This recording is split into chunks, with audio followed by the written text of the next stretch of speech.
Hey everyone, welcome back to On Purpose, the #1 health podcast in the world. Thanks to each and every single one of you that come back every week to listen, learn, and grow. Now, you know that I'm always on the lookout to go and find the incredible thinkers, thought leaders, authors, writers, storytellers that I believe have inspired my life and can inspire yours as well. Now, the person I'm going to interview today, I actually read his book back in 2013, so it's been quite a while, but this book had such a lasting impact on me, and I was just sharing with him that the reason I love On Purpose in our community is I get the excuse to reach out to some of the people that I admire and feel inspired by so that I can help them share their work and their story and their insights that I know will transform your life. Today's guest is none other than Charles Duhigg, journalist and New York Times best-selling author. He wrote The Power of Habit and Smarter, Faster, Better, which talk about productivity, habits, and the science behind it. He joined the New York Times as a staff writer in 2006 and was part of the team that won the 2013 Pulitzer Prize in Explanatory Journalism for The I Economy, a series that examined the global economy through the lens of Apple. Now, today's session is going to be all about habits, understanding ourselves, improving our productivity and our effectiveness. Welcome to On Purpose, Charles Duhigg. Charles, thank you so much for doing this. I'm such a fan. Your books are incredibly powerful, and I'm just really grateful that we get to have this conversation. No, thanks for having me, Jay. I feel very similarly. I've loved your book and loved the show, so really thank you for having me on. No, absolutely. Let's dive straight in. You know, what I'm really fascinated to know is not just about the incredible work and research you've done, but how you became fascinated by it. You've written a lot about productivity, smarter, better, faster, habits. How did you get fascinated with those things in the first place? And where was your journey to become attracted to human behavior? Well, there was sort of these two experiences. The first one was that, when I first came up with the idea for The Power of Habit and got interested in it, my wife and I were about to have our first kid. And I had this thing that was going on where I would think to myself, like, at that point I was a reporter at the New York Times and felt like I was somewhat successful. I had gone to business school and I started a company and I thought to myself, like, if I'm so smart, like, why is it so hard for me to go running in the morning? Because I would always say, like, I'm going to go jogging tomorrow and then not do it, right? And then my son was born, and, like, after 6 or 7 months, they start eating this, like, a little bit older, they start eating these, like, little chicken nuggets, and I'd be sitting at the dinner table with him, and like, without thinking about it, I'd just reach over and grab one of those chicken nuggets and eat it, even though I wasn't hungry, right? It was just, like, automatic. And so I was trying to figure out, like, if I'm so smart, why is it so hard for me to do the things that I want to do? Like, why is it so hard to form the habits that I think are healthy for me? And then I also had this experience, which is I'd been a reporter in Iraq during the war, and I met this army major who explained to me that the way that the military works, and this is true of all militaries, is that it's basically a giant habit change machine, right? Like your instinct when you're getting shot at is to run the other direction because that's smart. But the military teaches you these habits to shoot back. Or now when you're overseas, you can email or call your spouse every night. And so if they don't teach you good communication habits, you get distracted. And so when you're on patrol, you can't do your job as well, and you're in danger. And they explained to me that the way that they teach habits is very formulaic, that they break a habit into these 3 components, and they teach you how to think about them. And as I learned that, I thought to myself, like, there's a real science here, and I want to understand that science. And so I decided to write a book about it, in part just because it would help me figure it out. One of the things I find that you said that's really fascinating, and I'm so glad I asked you that question, is because when I'm listening to you, I think a lot of people can empathize with that. You feel like you're a smart, organized, thoughtful individual, but then you're like, but why can't I get my life together? Why can't I do basic things? And we often get really critical of ourselves and judgmental of ourselves and make ourselves feel guilty for not having it together. Can you tell us a bit about that? Because I think one of the easiest things to feel right now, when you were saying those things, I'm sure everyone's listening going, Charles, I do the same thing. I say I'm going to work out tomorrow and I don't. I reach over for the carby, fatty, calorie-based food instead of something that I know that's healthy and natural for me. But then we judge ourselves. Talk to us a bit about judgment and guilt and criticism. It's a great question, right? Because you're exactly right. Our instinct, particularly like America, the UK, all these kind of like, what we consider ourselves to be developed nations, we are masochists. We love punishing ourselves, right? We have lifestyles that are designed to push us to work harder and faster.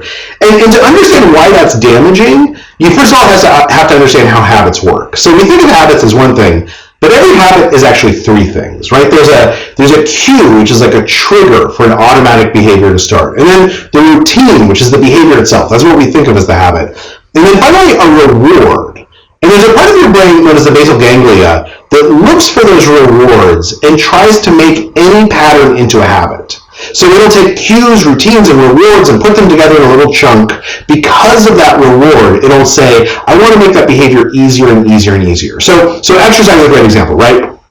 We know from studies that when people have an obvious cue, like they put their running shoes next to their bed and so they see them first thing in the morning, or they plan on meeting their friend at the gym every Wednesday night, that they're more likely to exercise. But what really makes that exercise into a habit is if they give themselves a reward afterwards. So do they give themselves like a nice long shower, or do they give themselves like a smoothie? Do they just have a calendar that they mark off all the times that they've exercised? Are they rewarding themselves somehow? If you're rewarding yourself somehow, and you have that cue, then it becomes easier and easier to do the behavior, to exercise, to make the habit become real. But you bring up the fact that we always like blaming ourselves, right? We're always feeling guilty. So think about how most people start exercising. They wake up in the morning, they don't have a cue, right? They have to go search through their closet to find their running shoes, and then they go out and maybe they run, and they feel like they look really dumb, they don't know what they're doing, they're not sure what route they're going to take, they think, I'll run 7 blocks, and after 3 blocks they can hardly even breathe, so they give up, then they come home, and now they're running late, right? So they like jump in the shower as fast as they can. They like rush the kids through breakfast. They throw the kids in the car. They take the kids to school. The kids are 2 minutes late for school. Then they rush to their desk, and they're already 10 or 15 minutes late for their day. And they sit down, and they've got sweat and streaming. In other words, all these people who start exercising, they punished themselves for exercising, right? And your brain, it notices rewards and punishments. If your brain notices that when you go running in the morning, the rest of the day is a nightmare, your brain says, this is a terrible idea. I don't want to make exercise any easier. And so that's what's important, is that first of all, knowing how our habits work, but second of all, to the point that you raised, when we blame ourselves, when we punish ourselves, when we feel guilty, what we're actually doing is we're making it harder to form habits. Because our brain pays attention to that negativity. What we need to do is we need to find the rewards. We need to allow ourselves to indulge in the rewards, to enjoy those rewards. Because that's how your brain will latch onto something and say, I want to make this easier and easier and easier to do. Charles, this is why I love you, and this is why everyone should read your book, because everything you say is just so methodical, relatable, practical. Genuinely, I'm loving this conversation already, because I can totally understand that anyone who's listening or watching right now, they're thinking, yes, that's exactly what I'm doing. That's exactly what I'm going through. That's exactly what I'm experiencing. I want to take a bit of a quick tangent on this, because I like that you said that you thought about this before you had kids. And what's really fascinating to me, at least, is a lot of people don't really start thinking about their habits until after they have kids, because up until before that, we're just kind of living, and maybe you don't need to be as disciplined. Maybe you don't need to be as organized. I don't have children yet. And so I live a highly disciplined, high performance, productive, effective lifestyle. And what my friends will always say to me is, Jay, wait till you have kids, right? Like I hear that all the time. And my take is, I don't have kids, and so I completely understand that I have no wisdom whatsoever on what it means to be a parent and try to live a mindful lifestyle, and I don't claim to know anything about that. All I know is that I'm trying my best right now to use my time really wisely. I wanted to hear from you, when you started to work on your habits before and after, how does having children affect that, and which were habits that you held on to and that have been useful, and which were habits that you had to be okay with giving up? Because I think sometimes, again, as parents, I hear a lot of parents judging themselves and saying, oh, I'm not doing this, I'm not doing that. But then we forget that, of course not. You have a whole nother human or two humans or more to take care of. Walk us through that a little bit, just as a tangent. Well, I think that there's this axiom, which I think is true, which is that, if you're a good employee and then you become a parent, you will never, ever be a good employee or a good parent at the same time for the rest of your life, right? Like, part of being a parent is getting at peace with the fact that you're not going to be able to excel quite as much as you did previously in every aspect of your life. And much like you, before I had kids, I just worked nonstop, right? I loved working. I loved being a reporter. I loved reporting and writing. And then we had kids. And it actually illustrated something to me that came up a lot in the research, which is important, which is, if I was to ask you to give up part of your life right now for children, it would seem at best neutral and probably negative, right? Because you don't know the love that you're going to feel about having a kid, right? You know it intellectually, but you haven't felt it yet. You haven't had that enter your life. And one of the things we know is that it is very hard to give up anything, including habits, when the alternative is a vacuum. In fact, this is actually known in the psychology literature as the golden rule of habit change, which says you should not try and extinguish habits in your life. Because the truth of the matter is, you can do it for a while, but those habits exist in your brain. There are neural pathways of that cue, that routine, and that reward that are all put together, and it's always going to be there. And so in a moment of stress or a moment of anxiety, you're going to fall back on that habit. What you should do instead is change the habit. Find something new to fill that hole in your life. Right? Some new behavior that corresponds to the old cue, that delivers something similar to the old reward. And for me with kids, what happened was, we had kids, and you're right, suddenly I had to stop working quite so much, because if nothing else, my wife was like, where are you? Like, I need your help. You need to come home. And babies are wonderful, but one of the things about them is that they're exhausting and kind of boring sometimes. And so it's hard when you're a new parent. It's hard to give up this old lifestyle you had that you spent years building towards. Suddenly you have to, be up at 2 o'clock in the morning and look terrible and smell terrible and never get to shower. And so one of the things that I realized, that I think other people realize too, is instead of seeing it as giving something up, you have to see it as opting for something else, right? One of the habits that I found I developed once I had kids was the habit of just much more being present with my children. Because I knew that, in 6 months or a year or 10 years, I'm never going to have this again. I'm never going to have my kids sleeping on my stomach. And when they get older, I'm never going to have them showing me the first words that they wrote. And then now my kids are 13 and 10. I'm never going to have them, showing me the new clothes that they're wearing and asking me if I think they look cool.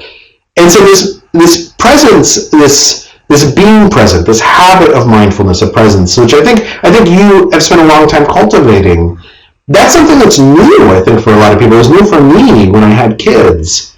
And the reason why I was able to embrace that is because I was giving up other things in order to have something new.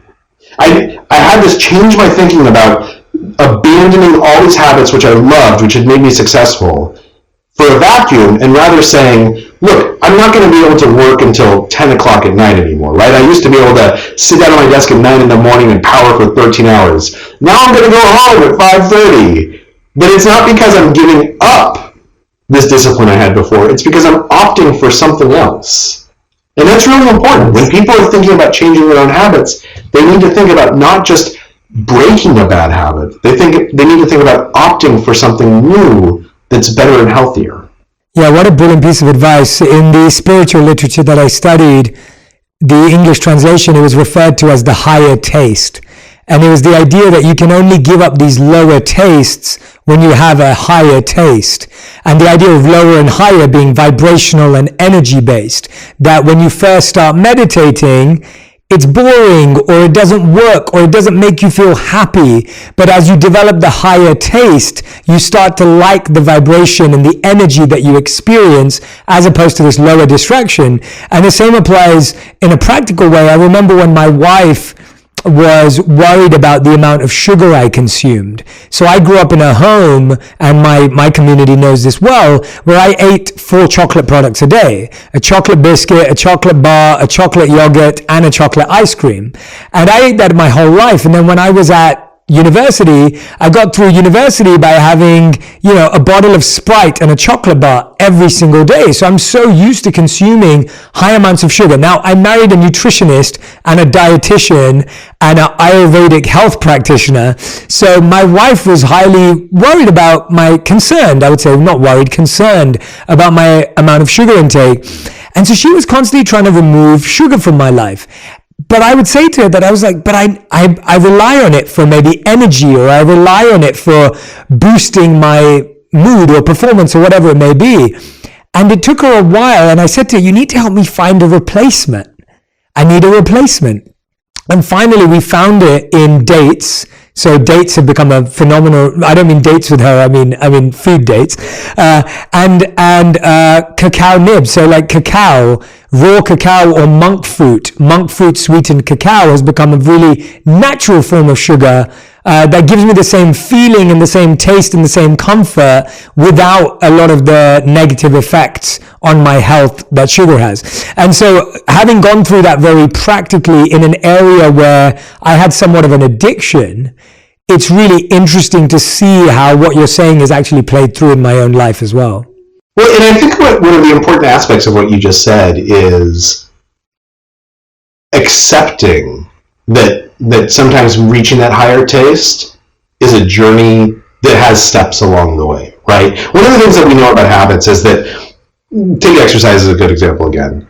When we first start developing a habit, we oftentimes need external rewards, right? So we need that smoothie after we go for a run. We need the nice long shower. Very similarly, I don't know if this is true for you, but when I started meditating, I would meditate for 3 minutes and I had to give myself a reward, right? I would use one of the biofeedback bands so that I could hear the birds chirping in the background, because without it felt totally pointless. I didn't understand why I was doing this. It wasn't fun at all to meditate. And then over time, what happens is that as your brain learns to appreciate the higher taste, as your brain learns to appreciate the higher intrinsic rewards, they begin to crowd out the need for the extrinsic reward. So again, with exercise, oftentimes when people start exercising, they need to give themselves something. In fact, oftentimes the most effective way to start exercising is to give yourself a small piece of chocolate after you exercise. And then after a week or two or a month or two, you start to realize, actually, I just feel good when I exercise. Those, of course, are the endorphins and the cannabinoids, all these neurotransmitters that are designed to make you feel good. And then you start saying, actually, I'm not even craving the chocolate anymore. I just crave that feeling of healthiness I get after a run. Or in meditation, I'm sure at some point I stopped needing these extrinsic rewards. We stopped needing someone to tell us you did a good job because you sat still for 10 minutes today. Instead, there's a sense of calmness, right? The alpha waves that make us feel good. And that's important is because oftentimes we think that we should be able to reach enlightenment immediately, right? We go for a run, and instead of giving ourselves a small piece of chocolate, we give ourselves a kale shake because we should be happy with a kale shake. Nobody likes a kale shake, man. That's not a reward. That's more do-gooderism. But the point is that if we are patient with ourselves, if we recognize that I need to start with extrinsic rewards and move to intrinsic rewards, we're much more likely to change. That's so brilliant. Thank you for that addition and expansion on the idea. And as you were saying that, I was thinking about something that I've discovered more recently, and it's this idea around memory and experience. So if I've had a really painful start to the day, the one that you explained, you're rushing to get that run in, you don't get to reward yourself, you're late for work, you're scared that you're going to miss the kids' class or an event or recital, and then everything's going wrong. That memory stays very strongly with us. Like negative memories kind of grab a hold onto us, and you'll be able to explain this better. But when you have a good experience, it's almost like, oh yeah, that was good. That was nice. Like we don't hold on to it. It's the same with social media. When you are scrolling through the comments, you see all these beautifully positive comments, and you just go, oh yeah, great. And then you see one negative one and you amplify it. So even in our memory, we retain a negative experience from working out or eating a healthy meal far stronger than we retain a positive memory. Can you tell us a bit about that, Charles? You're exactly right. And study after study shows that's true. And from an evolutionary perspective, you can understand why, right? If I'm walking through the forest and I hear a noise in the underbrush, it's much more important for me to remember that the noise in the underbrush is an animal waiting to attack me, rather than that noise in the underbrush is something beautiful that I want to look at. Right? From a survival perspective, the people who remember negative memories better are going to survive longer. And so therefore they're going to have more offspring. And that's going to get hardwired in our brain. So now the question is, okay, so that worked great when I was living in the jungle, right? When animals might attack me at any given moment. But how do I do it now? How do I take it? Because social media, I don't have to remember the negative comments on social media, right? It's not healthy. It's not going to help me survive. So how do I change that calculus in my head, given that there's millions of years of evolution pushing me in the other direction? Well, the way that you do it is you push back against it by reminding yourself why the positive reward is so great. And there's kind of two ways to do this. The first is simply come up with ways to remind yourself to enjoy that positive reward, right? That's why I say, after you go for a shower, after you go for a run, after you exercise, don't just take a shower, luxuriate in the shower, right? Like, let yourself relax, look forward to the shower, use some special, smelly soap that makes it feel amazing. But the second thing to recognize here is that oftentimes what we're talking about when we talk about rewards that seem very short-lived is they're transactional rewards as opposed to emotional rewards. One of the things that we know is that emotional rewards persist longer. They have a greater sense of salience within our brains. So very frequently you'll say, okay, I went for I got a big client. I'm going to buy myself a new watch. The joy you feel from that watch, because it's a transactional reward, is much, much short-lived than the joy of your boss telling you, look, man, you're amazing. I'm really proud of you. You did an amazing job on that. And so in order to hijack that process you're talking about, in order to make positive rewards as powerful as negative rewards, we need to not only train ourselves to remember them, we need to find positive rewards that have an emotional characteristic, because that emotion is going to persist in our brain much longer. That's also why, for instance, when you bring up the negative rewards that are so easy to remember, they're always emotional, right? It's not someone saying that your point is a bad point or disagreeing with you logically. It's someone saying that you're an idiot or that you look stupid or making you feel bad. So we got to fight fire with fire. Find rewards that aren't just material. Find rewards that aren't just transactional. Find rewards that are emotional. And most of those emotions, frankly, will come from other people as opposed to things you can buy. Yeah, I appreciate you forming that distinction between emotional rewards and transactional rewards, because you're so right. It's so natural to gravitate towards a transactional reward because that's how society has rewarded us too. You get a medal, you get a physical depiction of your achievement, you get an award, you get a trophy, and so the watch becomes a trophy, or the car becomes a trophy, or a house becomes the trophy. But as you said, it was the appreciation that you were seeking, or the affection or the acknowledgement of what you've done. And it's really interesting you say that. So one thing that's really helped me is I discovered that the things that are actually good for me, they're hard before and they're easier afterwards.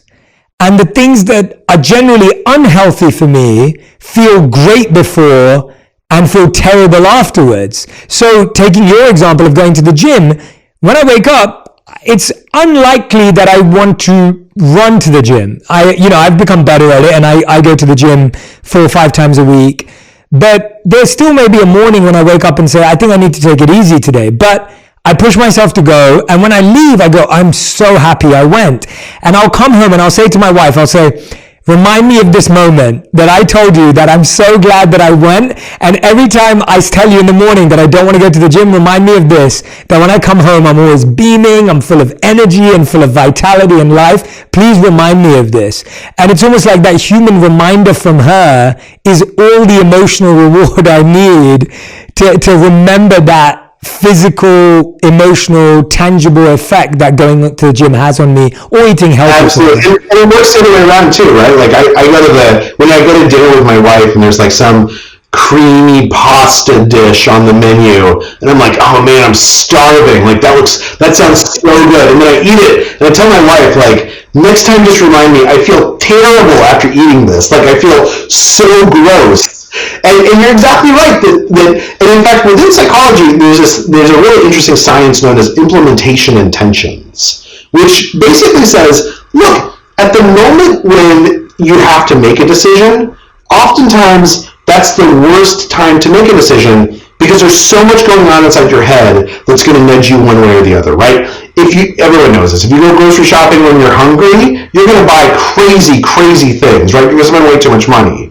So everyone has lunch before they go grocery shopping so they can make wise choices. And we can apply that policy throughout life. Like if you're going to go out to dinner, don't wait until the last minute to decide what you're going to order for dinner because you're going to be starving. Decide in the afternoon, look up the menu online so that you can make the decision when you're not hungry. And those implementation intentions, saying to yourself, I have an intention to implement a decision at a particular moment. I have an intention to try and determine ahead of time when I should make choices and what I should do when I see certain stimuli.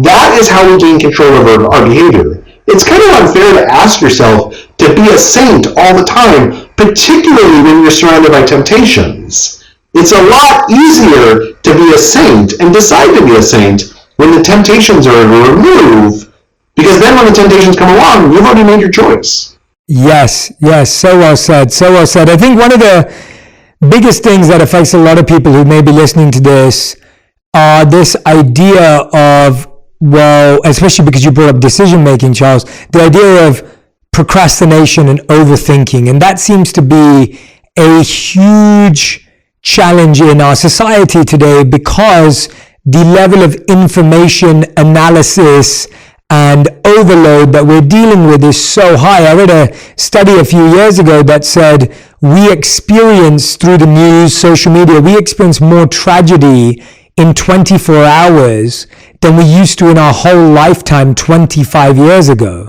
And when you think about that, you're comparing 24 hours to a 70-year lifetime. That is, the brain hasn't had enough time to catch up and evolve.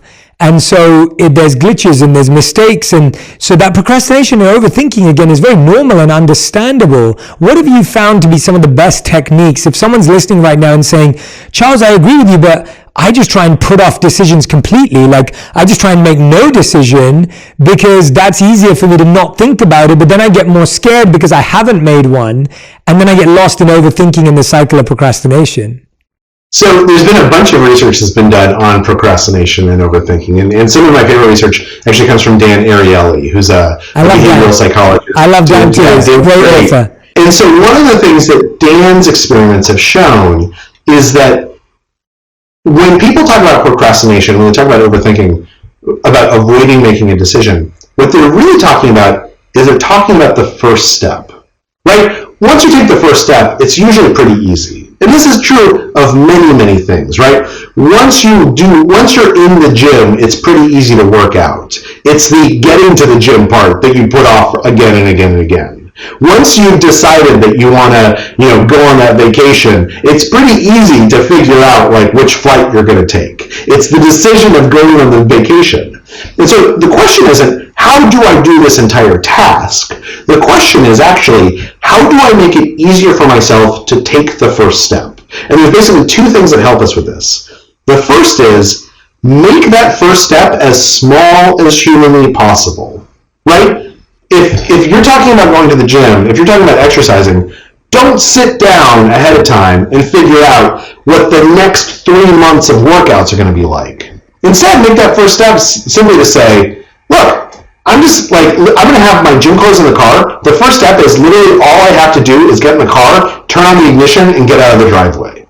Because once I'm out of the driveway, I'm not going to have any place to go except for the gym. So let's make it as easy as possible and as small as possible to get in the car and literally just back out of the driveway.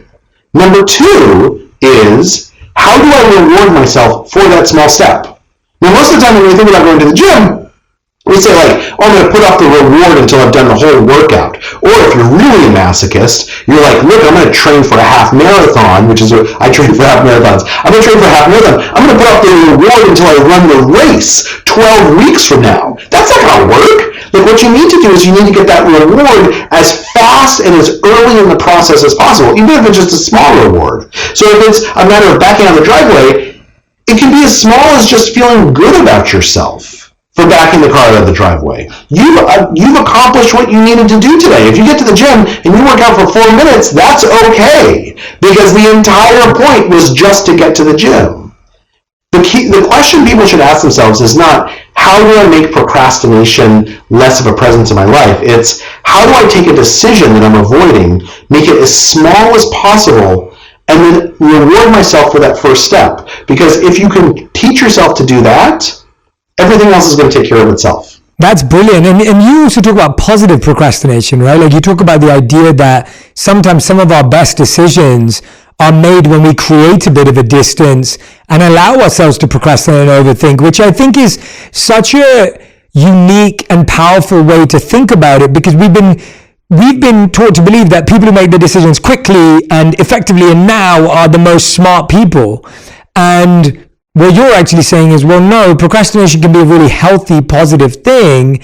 And I see that in my life sometimes, that there are some decisions that I allow to simmer for a month, and there are some decisions that I allowed to simmer. I just made a big decision this year. I would say I was trying to make that decision for 4 years. And the decision I made this year was the best decision I made, but I honestly have been thinking about that decision for 4 years. Now, I don't take 4 years to make every decision, like, what am I going to eat tonight, or what am I going to eat tomorrow? But I think some decisions demand that level of thought, because the reason why I took 4 years is because that is going to impact more than the next 4 years of my life. That's why that decision. So what was the decision that you took you 4 years? So the decision that took me 4 years was there was something I was working on, and it was either, do I do this myself, or do I partner with someone where I can create something really powerful? So it's like, do I build it from scratch, or do I work with someone who's already advanced in that area and build onto and expand what they've already done? Adam Grant writes about this very eloquently, right, about positive procrastination. And one of the ways to think about it is actually to ask yourself, is this rational procrastination? Because you're right, we have all kinds of pressures that make us want to act quickly, right? There's actually something known as the cognitive need for closure, which is, it just feels good to make a choice, right? It feels good to cross something off your to-do list. It feels good to put it behind you and say, like, I don't got to worry about that anymore.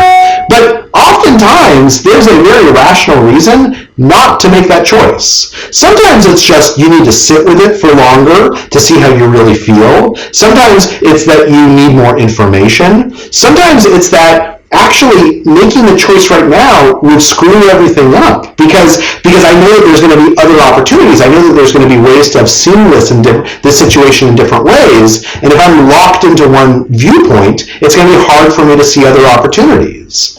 And so one of the things that's really important is to sit with yourself and say, look, am I hesitating on this because I'm scared of making the choice, because I'm scared of doing the work, or am I sitting with this because it just doesn't feel right yet?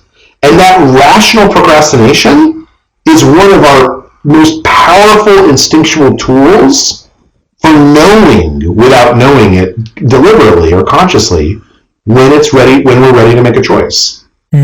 That's really, really a great extension of what I was thinking about in my decision making, and that's clarified a lot for me. And one of the things that I've definitely felt is really thinking about how much of your life is going to be impacted by a decision allows me to know how much rational time to give to it. And I think And that's kind of how I've always processed it. Like, it's like getting married is going to impact your whole life. I think this is what we were talking about earlier. Having children is a massive life change. But what I find fascinating, and this is something that I spend a lot of time thinking about in all of these decisions, is when you're thinking about choosing to buy a home or move city or town, you think about a lot of things like, what schools are we near? And like, is this a good area? And would this be a good investment? And is this a smart choice? But sometimes we just get married or have kids just by default, like it's an autopilot move. And I think that it's really fascinating when you take life transitions on autopilot. Or what I read in psychology was known as sliding versus deciding. We slide into decisions rather than actually decide to make them. We don't consciously, intentionally process those. And when we slide into something, you're now sliding into like a ball pit of like whatever it is, right? There's no practice. Can you speak to that a little bit, Charles? Absolutely. Well, and I think the other thing that you're picking up on, which I think is really smart, is our environment influences how we make decisions so much in ways that we don't often see, right? In fact, what happens is, and this is known in psychology as the fundamental attribution error, is that there is something in our environment which is influencing us, but we blame ourselves or other people for something, right? If I happen to sit on the same side of the table as someone as opposed to on the other side of the table from them, I'm more likely to agree with them rather than disagree with them. And I think that's because either I agree with them or they're agreeable or I'm agreeable. But actually this has to do with where we sat at the table. That's the thing that we fail to recognize. And oftentimes when we're making choices, we're not aware of all the environmental influences around us, right? It's not a coincidence that most people get married after 3 of their other friends have gotten married. Right? Because all of a sudden, like, marriage is contagious. You see Jim and you see Pam get married, and then you're like, well, maybe that's okay for me too, right?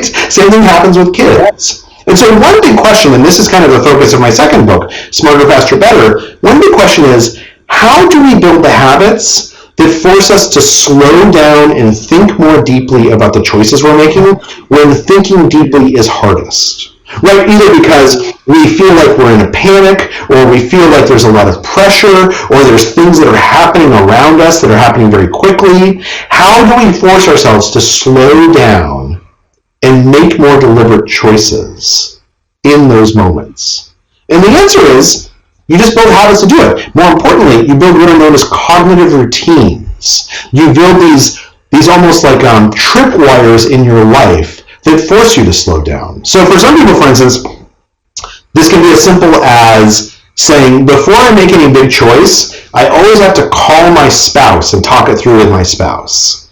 Now, if you're making a big choice at work, your spouse doesn't know anything about the pros and the cons, right? Your spouse isn't going to actually give you any great advice. All your spouse is going to do is listen to you. But that tripwire, saying, I don't make any big decisions without talking to my spouse first, that's to help you slow down.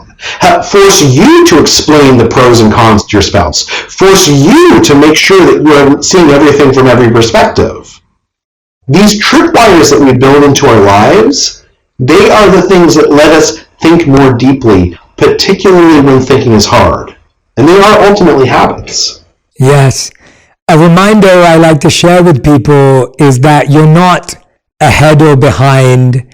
You're not early or late. You're not forward or backward. Like, you're in the right place right now where you need to be to slow down and make this decision.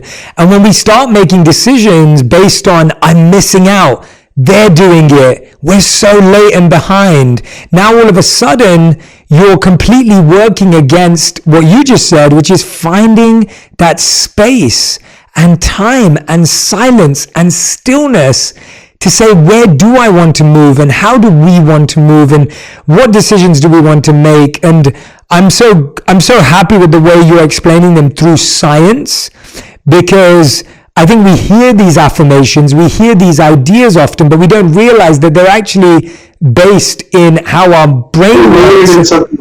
Yes, exactly. And this is why, this concept of FOMO, right? Fear of missing out. Yes.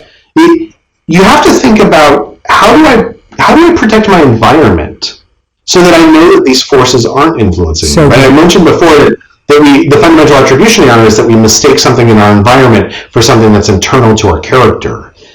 That if we take that seriously, we have to think about our environment. So for instance, take social media. I don't check social media during the day. I allow myself to check it once in the morning, and then when I get home from work and after dinner, then I check it then. But the rest of the day I don't. And the reason why is because I don't want that influence impacting my brain.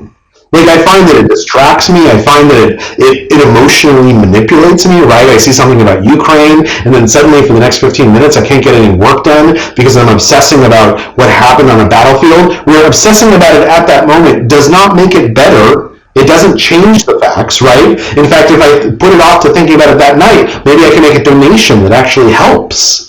But thinking about our environment, thinking about how we structure our environment so that those influences that we know that we're prone to are not present, that's really important, but it's something that we don't learn how to do as well as we should. Yeah, so true. So beautifully and brilliantly explained again. I want to talk about your second book a bit, because I think the idea of productivity is so interesting right now, and productivity has a good and a bad reputation in different ways. So productivity, of course, and we'll dive into it, and how we can become more productive and how we can become more efficient, effective. But before we do that, I also want to address the idea of a lot of people struggle with productivity today because it became so equated to our value and worth in life.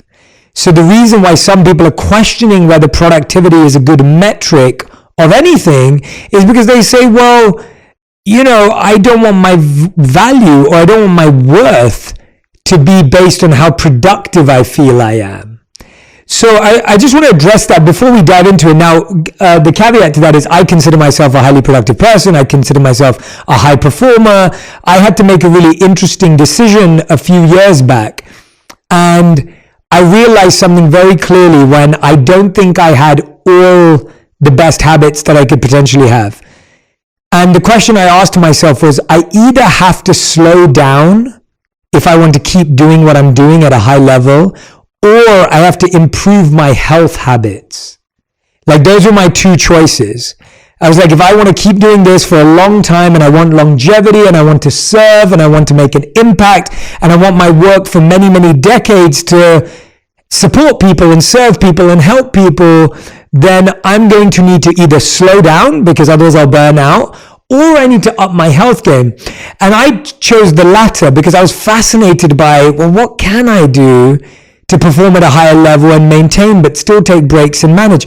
And I've definitely found that with the methods I've taken, where every year we'll stretch just a little bit and a little bit more the next year and the next year, you find that your capacity is just, I do more today than I've ever done in my whole life, but I'm more fulfilled, and it's beautiful. And then I still know when to take breaks. And again, I'm not perfect, and I haven't figured it all out, and I still get tired, and I still get exhausted, and I still have days where I don't want to do stuff. So I'm not perfect by any means, and I'm not saying I am. I'm just saying that it's been interesting to see how having certain positive habits like sleep, diet, exercise, meditation, like those 4 simple habits have expanded and extended my productivity. Then my productivity actually feels less, and productivity feels harder when those 4 things were not aligned.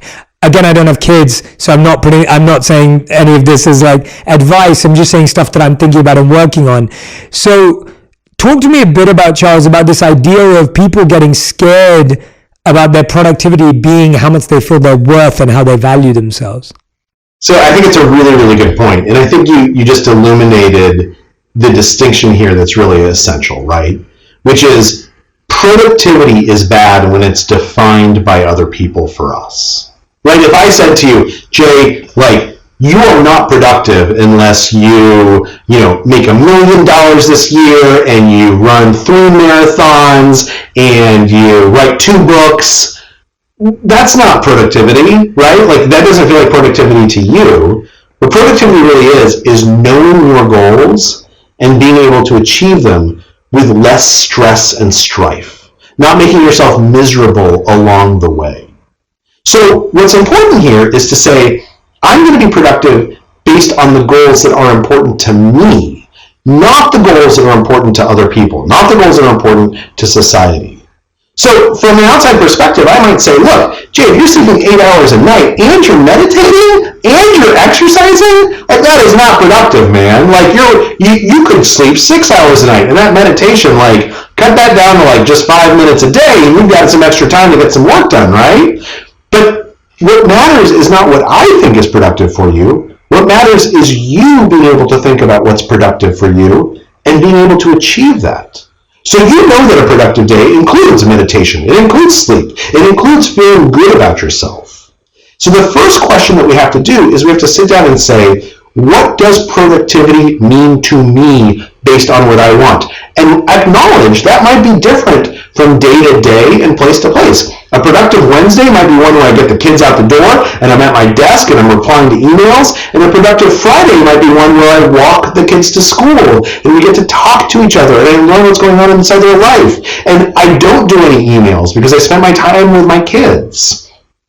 The point here is that when we look at productivity as something that has a static definition, that's when it becomes negative. That's when it becomes bad. When we embrace productivity as something that is a way for me to decide what my goals are and try and figure out how to accomplish them, and it's based entirely on what I want as opposed to what other people want, then it becomes a tool for helping me decide how I live the life that I want to live. That is such a fantastic way of defining it, and I've actually never heard productivity defined as well as that. I think that's brilliant, because you're so right that the decision I'm making, they make me feel productive, and hence I choose them as a priority in my life. But you're right, I never thought of that, but someone could literally look at my life and be like, Joe, you waste a lot of time sleeping. I do sleep 8 hours a night. And people could look at my life and be like, wow, Jay, you waste a lot of time doing no work. When actually, to me, I'm able to do more work and better work and deeper work because of the time I spend away from work.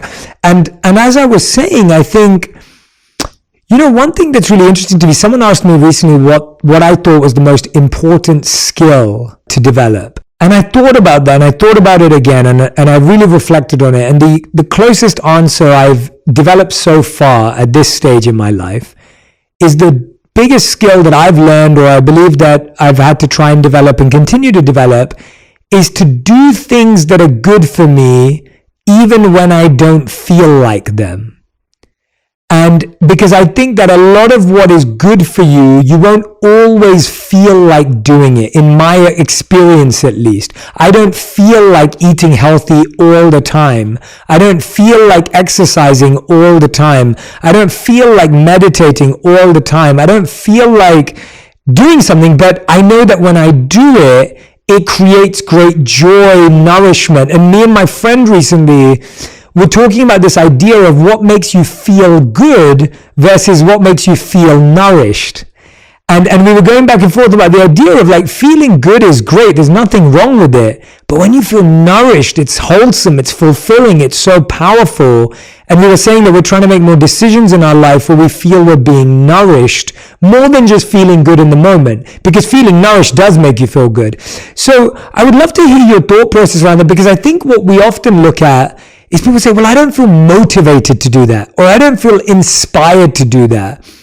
And often I would say, I don't feel motivated and inspired to do a lot of the good stuff that I do. I would be lying if I said I wake up every day motivated and inspired to do what I do. I don't. There's plenty of mornings where I wake up and I think, I don't feel like doing anything today. But I know that if I just don't do anything today, I'm probably going to feel the same way tomorrow and the same way tomorrow. And that actually getting myself up out of bed and trying to do one thing may actually be better than doing completely nothing. So can you walk us through that a little bit? I would love to hear your thoughts and your opinions about it. What I love about this conversation, Charles, is the way you think. I love the way you think. I love the way you contextualize and you break things down and the research you've done. And so I'm just throwing at you my thought process and ideas. No, I really appreciate it. And I love hearing how you think and how you approach these questions, because I think it's really fascinating. I think one of this duality that you're discussing, it reflects what has been an oversight in a lot of contemporary society. And this is just because, because psychology is a relatively new field and it's developed, we became very focused on happiness, right? As a society, right? What is the highest goal? To feel happy, to feel joyful. But the thing that we've learned is that there is another emotion, another experience beyond happiness that is actually more meaningful. And within psychology, they refer to this as a sense of well-being, right? So if I give you sugar right now, I can make you happy. If you're having sex, you will feel happy. But we know that just eating sugar, like, actually over time, it feels terrible. That having empty sex is not as great as having sex with someone you love, right? We know this, and so the question is, so if I'm not chasing happiness, what am I actually chasing? And for a long time, we built all of our psychology models around about the hedonic individual, right? Seeking this pleasure. But a sense of well-being is actually something that's more profound. It doesn't necessarily mean that you are happy, that you are feeling pleasure at that particular moment, but it does mean some other things. It means that you feel satisfied, it means that you feel safe, it means that you feel loved, and it means that you feel that your life has meaning.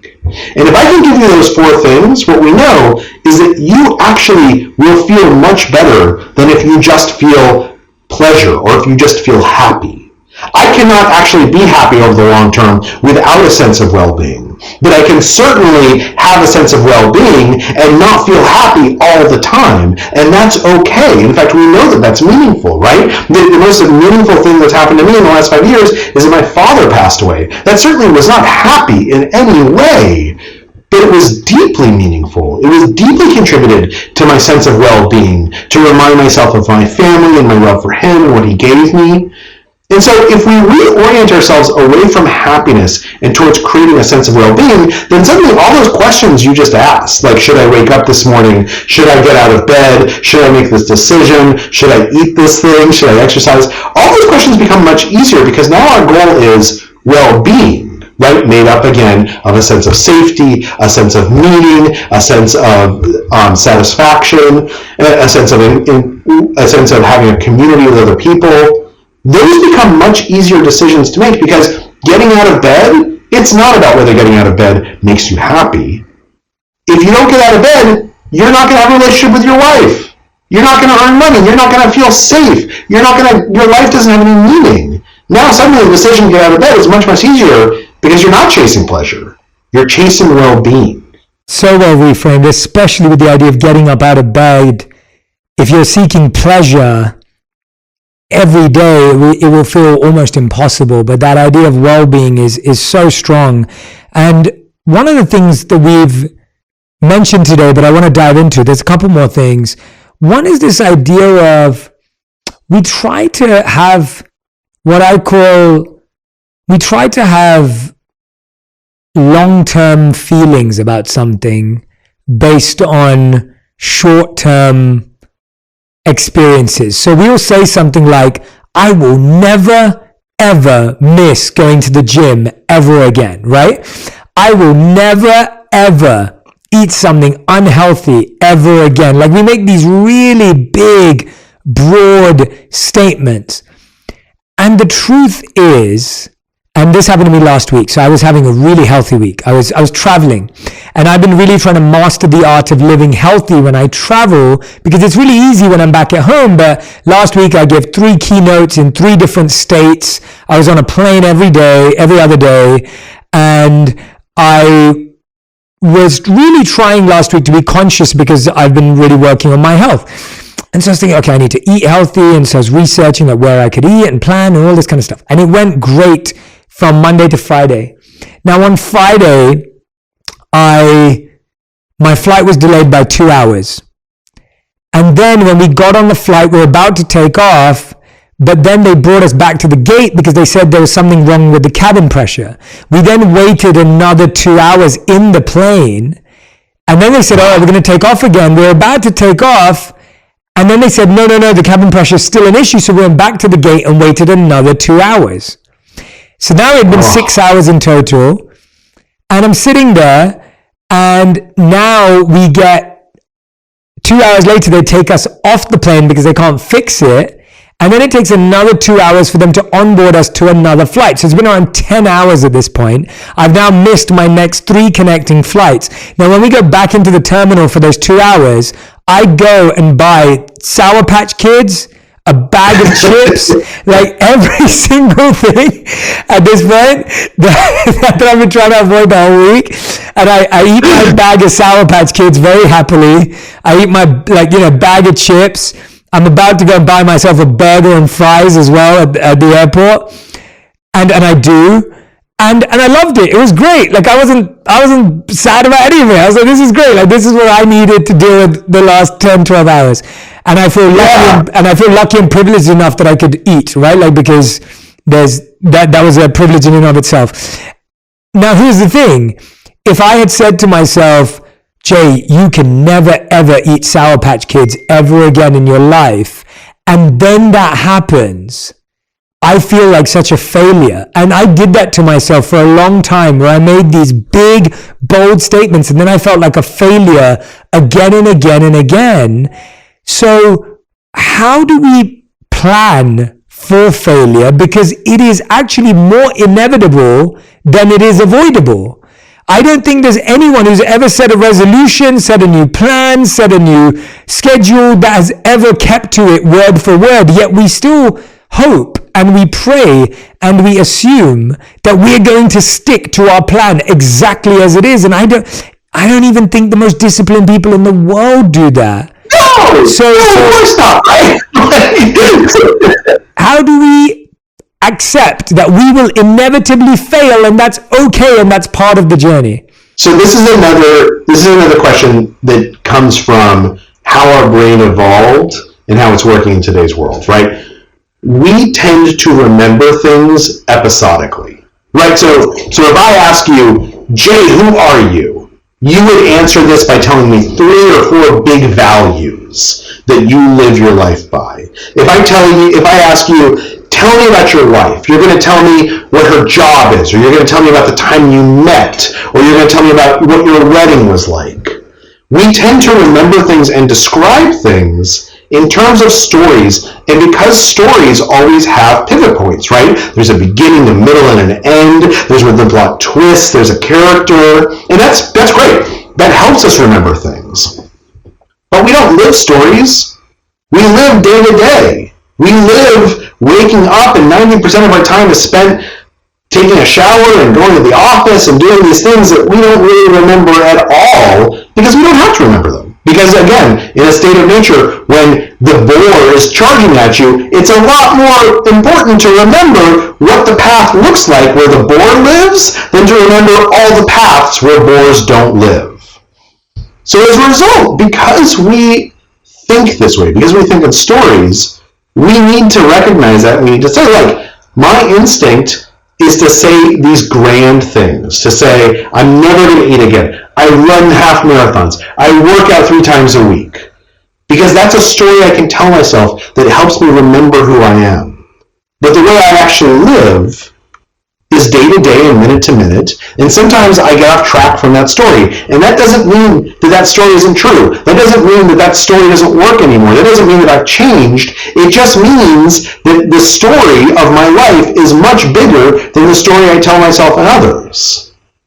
And once we acknowledge that, once we accept that, it's enormously empowering, right? If you go back to Aristotle once said, that our habits are our lives. What we do every day is how we ought to be judged. So excellence then is not an act. Excellence is a habit. And this is important because what he was saying is one moment of bravery, one great decision, that's the thing that we're going to write in the histories. That's the thing that we're going to remember. But that is not excellence. Excellence is more often than not waking up in the morning and doing the right thing. And that doesn't mean that you do the right thing every single morning. It just means that for 4 days, you resist the Sour Patch Kids. And in fact, on the 5th day, you probably would have resisted the Sour Patch Kids until you have to spend 10 hours in an airplane in an airport, at which point, it's just fine to have some Sour Patch Kids and not have to say to yourself, by the way, I'm a bad person now. My whole story in my head about who I am has just been exploded. No, it's just one moment. What matters is what we do on average every day. That's how we should judge ourselves. Yes. Thank you for giving me the permission to eat Sour Patch Kids whenever I like. But no, it's so useful to hear you walk us through that as an exercise almost in our head. And I think a lot of what you've shared with us today is really exercises, reflections, questions. I hope everyone's making notes as you're listening and watching. And if you're not, this is definitely one of those episodes to go back through, because I've asked Charles questions not based on, it would have been easy for me to ask Charles, how do you create good habits and how do you end bad habits? And I think we've talked about all those things in, hopefully for all of you who are listening and watching, really interesting, personal, practical ways so that you can actually apply it to reality rather than a set of to-dos. Now, I do want to talk to you about to-do lists, Charles. Do you believe that to-do lists work? What's the best way to structure our day to actually feel like we're creating momentum and movement? And I think that's the difference. I look at each day and each week, not by how much I achieved, but by how much I moved the needle, right? Like, it's how much momentum have I gathered is more interesting to me than how much have I done. Because I think sometimes some things take 4 years to get done, and sometimes things take 4 months, and sometimes things take 4 days or 4 hours. But if every day I ask myself, what did I do today? Sometimes I can feel, so how do we use to-do lists effectively? Because we all have things to do. I love the metaphor you just brought up about momentum, because I think it's really important. One of the ways I think about it is an analogy someone once used with me. They said, like, look, think of your life as a series of pole vaults, right? The faster and longer you run, the higher you're going to be able to vault over that pole. But if you look at the actual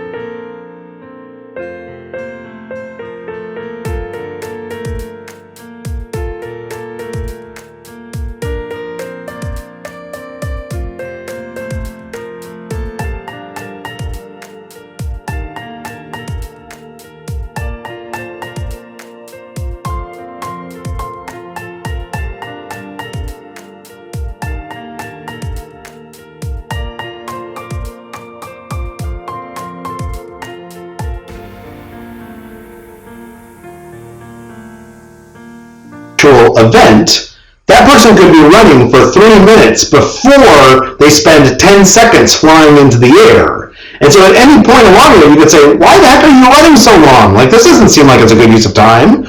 But if you think about your life in terms of these pole vaults, so to-do lists is a great question, and I'm curious how you organize your day. This is what we know about to-do lists. We use this word to-do list sometimes incorrectly. There are things which are memory lists, and those are great, right? Your brain is a terrible place to try and remember the 30 things that you want to get done in the next 12 months. You're going to forget some of them. So what you should do is you should have a pad of paper, and as soon as you think of something you might want to get done, you should write it down on that list. But that's a memory list. That's not a to-do list. That's a memory list to remind you of things that in the past seem important to you. A to-do list should be much different. A to-do list should be something that you write every morning or every night before you leave work, which is when I do it. I sit down, the last thing I do every day is I write on an index card what my to-do list is for the next day. And that to-do list, optimally, should only contain like one thing. The most important thing that you can get done tomorrow. The thing that if you do it, it will move that needle. It will change your life in a better way. Now, sometimes you can get that thing done. So oftentimes what I'll do is I write down 3 things. This is kind of crazy, right? I write down the thing I want to get done tomorrow. If I get that thing done, the second thing I want to get done. And then I sometimes will guess what ought to be my top priority for the next day. And sometimes I'm right and sometimes I'm wrong. But at most, my to-do list has 3 things on it. And what's really clear is I'm not looking at 2 and 3 until number 1 is done. Now, of course, every day is filled with more than one thing, right? So I also have a calendar where I have these meetings I have to go to, and I have these phone calls I have to make, and sometimes the path to getting that one thing done involves 10 or 12 different steps, and I might jot down those steps just to remind me what they are. But the point is that whenever I look at that index card, I am reminding myself there is one thing that if I get it done today, it will change the trajectory. It will make my life better. It is so easy to continue putting that thing off, to put off writing that memo that you're scared of, but once you write it, you're going to know what to do next, to put off having that tough phone call, to put off doing your taxes, to put off doing something that matters. And if you put it at the top of the list, and that's your to-do list, not the memory list, but the to-do list, then you're going to do the most important things, because everyone only has 24 hours, right? And some people get amazing things done, and some people don't. The difference is not how many more hours they have or how many employees they have. The difference is how much time they spend prioritizing what they're working on. So let me ask you, how do you organize your days? Like how do you really focus on what's important and not get distracted?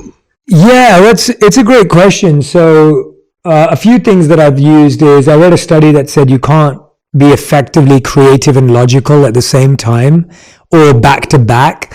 So I avoid scheduling a creative and then a data or numbers meeting back to back. So I'll try and have creative mornings and data afternoons, or creative days and data days. And that to me makes it easier for my brain to be in the zone and focus and get absorbed and obsessed with what we're dealing with, rather than going back and forth and stressing my mind to be brainstorm and be really creative and now go off and be really structured. And I don't enjoy that. I found it exhausting actually. And I used to find that a lot of my fatigue came because I was demanding my brain to be really creative and artistic and then to be really structured and focused. And those two things are opposite. When I'm being creative, sometimes I'm not focused at all.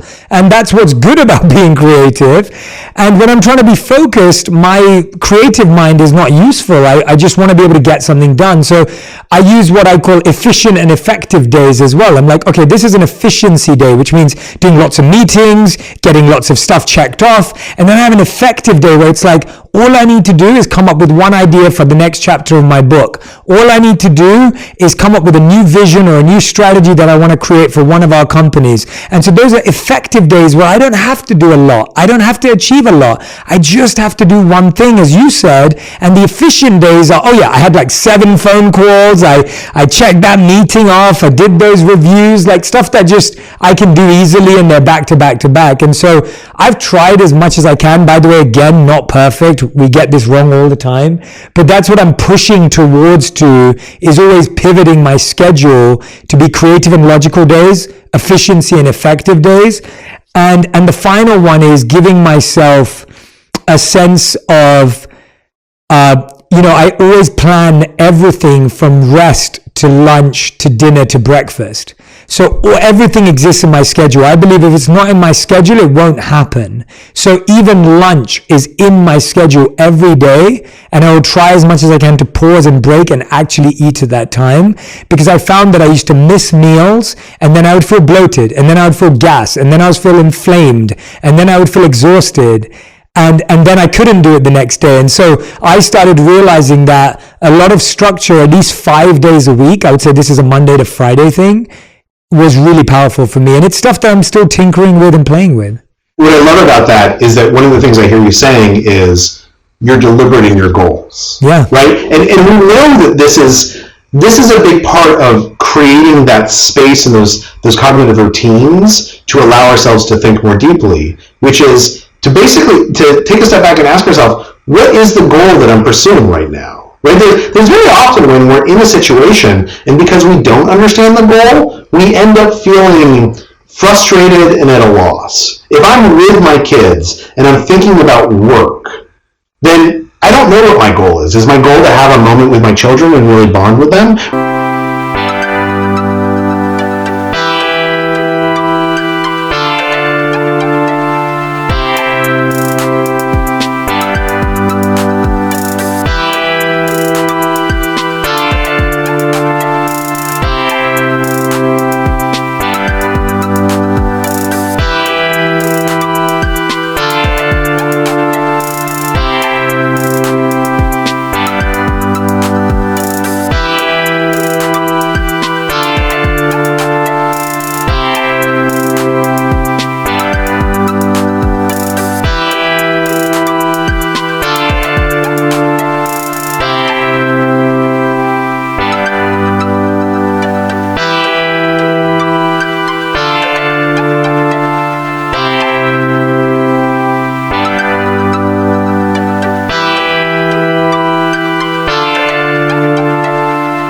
is my goal to think through a problem that I'm confronting at work, I end up being terrible at both of them, right?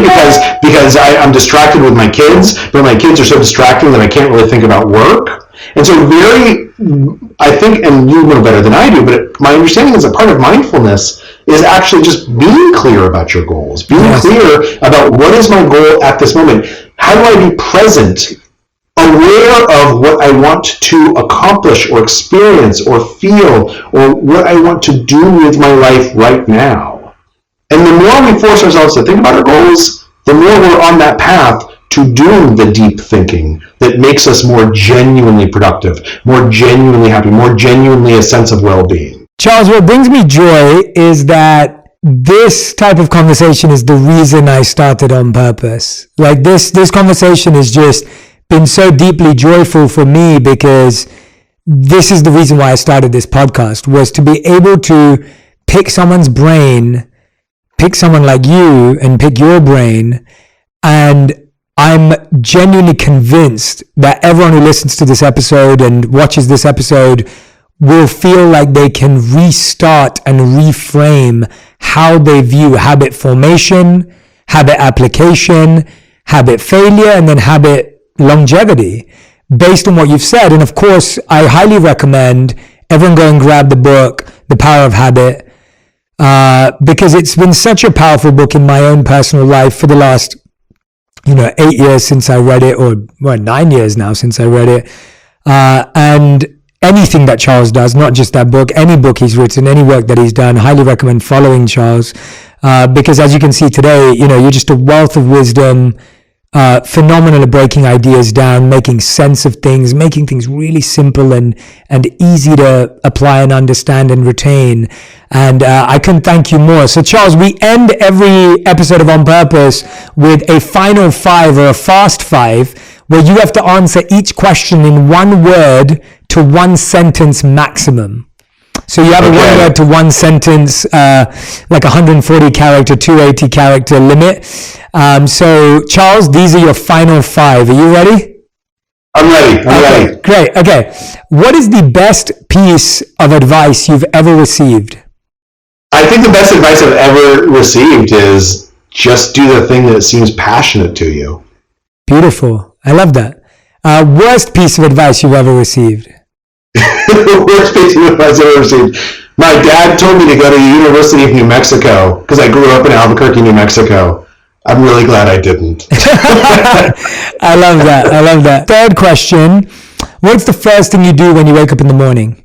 The first thing I do when I wake up in the morning is I get a glass of water, and then I just flip through nonsense on my phone to let my brain just settle down. And it works pretty well for me. Cool. And question number 4, what's the last thing you do before you go to bed?